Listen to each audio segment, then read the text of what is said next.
everyone, welcome to our channel. And today we gonna talk about perspective. Okay, so perspective by the definition is what ki a picture drawn in perspective shows the object not as it actually is, but as it appears to be from the view of the observer. Okay, so क्या होता है ना कि artist जो है perspective का use करके एक 2 डायमेंशनल पेपर पे एक 3 डायमेंशनल ड्राइंग करते हैं जहाँ पे कि हमें ऐसा लगता है कि वो 3D है, एक इल्यूजन आता है और वो इल्यूजन किस तरह से ड्रॉ कर पाते हैं पर्सपेक्टिव का यूज करके, ठीक है। तो उसी की 3D ऑब्जेक्ट की डेप्थ दिखाने के लिए, उसकी दूरी दिखाने के लिए आर्टिस्ट जो है पर्सपेक्टिव का यूज करते हैं। पर्सपेक्टिव इस तरह से जाता है कि देखो 3 तरह के पर्सपेक्टिव आते हैं, ठीक है, इन सब में, जो कि है कि 1 पॉइंट पर्सपेक्टिव, 2 पॉइंट पर्सपेक्टिव और 3 पॉइंट पर्सपेक्टिव। तो ये कैसे जाता है कि जैसे आप ये पिक्चर देख रहे हैं, इसके अंदर तो यूजुअली ना बेसिक हम पर्सपेक्टिव कैसे ड्रॉ करते हैं कि एक व्यूअर लाइन होती है, ठीक है, आपको यहाँ पे एक दिख रही होगी, एक स्ट्रेट लाइन, वो होती है ऑब्जर्वर की आई लाइन जो है वो, और फिर उसके बाद ना एक वैनिशिंग पॉइंट आता है।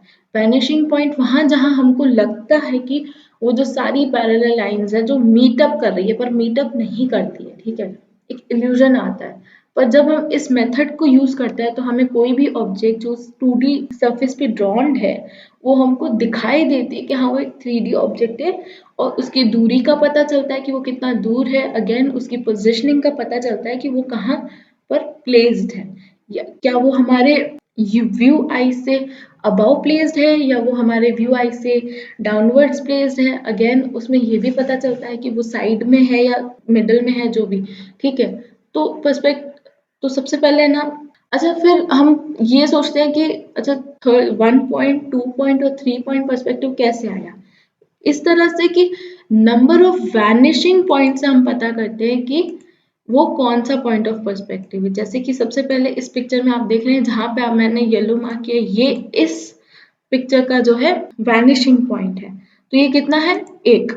तो इसीलिए हम इस वाले ड्रॉन ऑब्जेक्ट को हम क्या कहेंगे 1 पॉइंट पर्सपेक्टिव। अगेन जब सेकंड पे आ जाते हैं तो जहाँ पे एक व्यू लाइन है, व्यू लाइन एक ही रहती है, ठीक है। इसके बाद यहाँ पे 1 और 2 एंड वैनिशिंग पॉइंट है, इसलिए हम इसको क्या कहते हैं 2 पॉइंट पर्सपेक्टिव। और फिर आ जाता है 3 पॉइंट पर्सपेक्टिव, जिसमें कि अभी इसमें दिख नहीं रहा है पर एक पॉइंट यहाँ है, एक पॉइंट यहाँ है, और इस ऑब्जेक्ट के लिए उसका कहीं ना कहीं ऊपर जाता हुआ मिलता हुआ हमको दिखाई इल्यूजन आता है, ठीक है। तो उसका यहाँ और इसका, तो दूसरी बात ये कि हम कैसे पता करें, दूसरी बात ये कि हम कैसे पता करें कि हमें कब कौन सा पॉइंट ऑफ पर्सपेक्टिव यूज करना है, ठीक है। तो इसके लिए हम नेक्स्ट पर पर्सपेक्टिव हम बात करेंगे। तो सबसे पहले हम बात करते हैं 1 पॉइंट पर्सपेक्टिव की। तो इसमें लिखा है कि जैसे 1 point perspective is a drawing method that shows how things appear to get smaller as they get further away, converging towards a single vanishing point on the horizon line. It is a way of drawing object upon flat piece of paper on other drawing surface so that they look 3 dimensional. अच्छा same बात ही कर रहा है ये भी कि एक horizon line है, ठीक है, उसमें एक vanishing point है। जब भी हम किसी भी चीज को एकदम स्ट्रेटली देखते हैं, सामने से देखते हैं, उसके सरफेस से देखते हैं, तो हमको ये अपीयर होता है कि वो किसी न किसी जगह पे एक पॉइंट पे जाके मिल रहा है, ठीक है। तब हम ड्रॉ करते हैं 1 पॉइंट पर्सपेक्टिव, ठीक है। जैसे कि आप ये इमेजेस देख रहे होंगे, इसका भी ये वाला जो पॉइंट है वैनिशिंग पॉइंट है, और सारी चीजें फिर एक जगह मिलती भी हमें दिखाई देती पर नहीं मिलती है। दूसरी बात ये कि अब अगर हम इस पिक्चर को ध्यान से देखेंगे तो हमें ये ऑब्जर्व होएगा कि चलो हम यहाँ पे कहीं ना कहीं ऑब्जर्वर खड़ा है, उसके इतने पास ये वाले ह्यूमन बीइंग है, और वो जो घोस्ट फिगर्स है वो हमसे बहुत दूर है। तो ये इल्यूजन आता है और हमको पता चल जाता है कि हाँ ये ऐसी ड्राइंग है जहाँ पे बहुत लंबा डिस्टेंस है, जहाँ पे 2 ह्यूमन बहुत दूर खड़े हैं और 2 ह्यूमन बहुत पास खड़े हैं, ठीक है।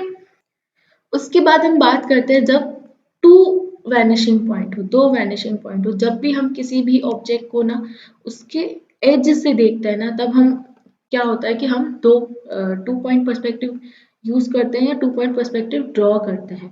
अब जैसे आप इस इमेज को देख लो, यहाँ पे 2 वैनिशिंग पॉइंट है कि एक तो ये यहाँ है और दूसरा यहाँ है, ठीक है। अगेन अगर आप ध्यान देंगे तो ये बिल्डिंग का एज है। दूसरी बात ये कि इस पर्सपेक्टिव में हमने यहाँ का सरफेस भी कवर कर लिया, यहाँ का सरफेस भी कवर कर लिया। इससे क्या होता है कि wide range of buildings, architecture ज्यादातर है ना हम 2 पॉइंट पर्सपेक्टिव में बनाते हैं, ठीक है। फिर नेक्स्ट बात करते हैं हम 3 पॉइंट पर्सपेक्टिव की। तो 3 पॉइंट पर्सपेक्टिव में कैसे कि 3 पॉइंट होते हैं, 3 वैनिशिंग पॉइंट होते हैं। अच्छा, ये डिसाइड इसमें भी एक ट्रिक है कि 3 पॉइंट पर्सपेक्टिव में भी ना 2 टाइप के पर्सपेक्टिव होते हैं, that is ant view and bird view. जिस तरह से इनका नाम है उसी तरह का ये पर्सपेक्टिव है। एंट व्यू मतलब कि अगर आपकी हाइट बहुत छोटी और आप यहाँ से अपनी हाइट से बहुत लंबी चीजें देख रहे हैं, जस्ट सपोज कि बुर्ज खलीफा देख रहे हैं, ठीक है। तो जब हम वो ड्रॉ करने निकलेंगे तो आता है हमारा एंट व्यू। एंट मतलब बहुत छोटी सी चीज है। अब जब एंट का पर्सपेक्टिव या उसका नजरिया हम देखेंगे तो कुछ इस तरह से दुनिया दिखेगी, ठीक है। तो ये हम 3 पॉइंट पर्सपेक्टिव में ड्रॉ करते हैं, ठीक है। इसके बाद आ जाती है बर्ड व्यू।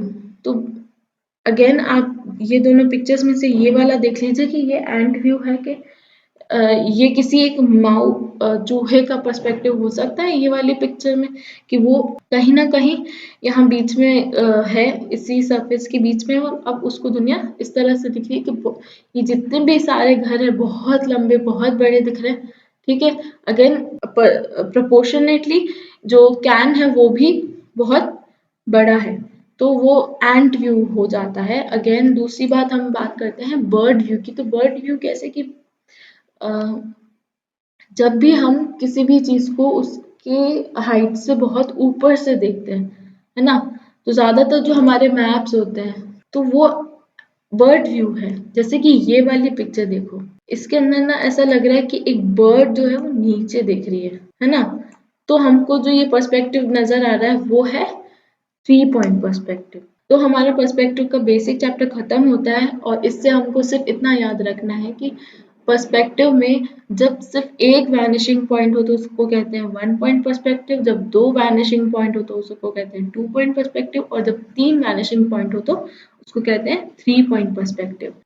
मैं फिर से याद दिला देती हूँ कि पर्सपेक्टिव का यूज करके आर्टिस्ट 3D ऑब्जेक्ट को एक 2D सरफेस पे बनाते हैं, जिसकी हेल्प, पर्सपेक्टिव की हेल्प से वो एक 3D ऑब्जेक्ट को पास या दूर या बड़ा या छोटा शो करने के लिए ड्रॉ करते हैं।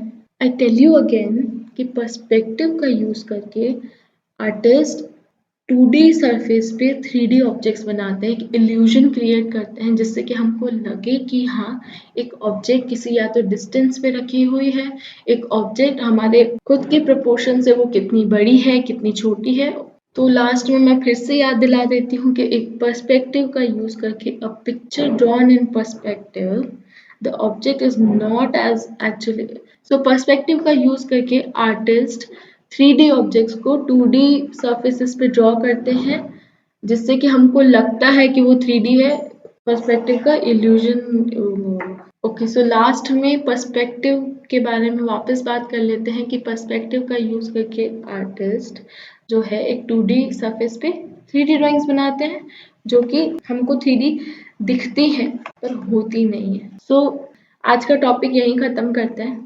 पर्सपेक्टिव के बारे में और कोई क्वेश्चन हो तो प्लीज़ कमेंट डाउन बिलो, और बाकी ऐसे ही वीडियोस के लिए प्लीज़ हमारे चैनल को सब्सक्राइब करें और नोटिफिकेशन बटन भी ऑन कर दें ताकि आपको हमारे नेक्स्ट वीडियो की नोटिफिकेशन मिलती रहे। Thank you.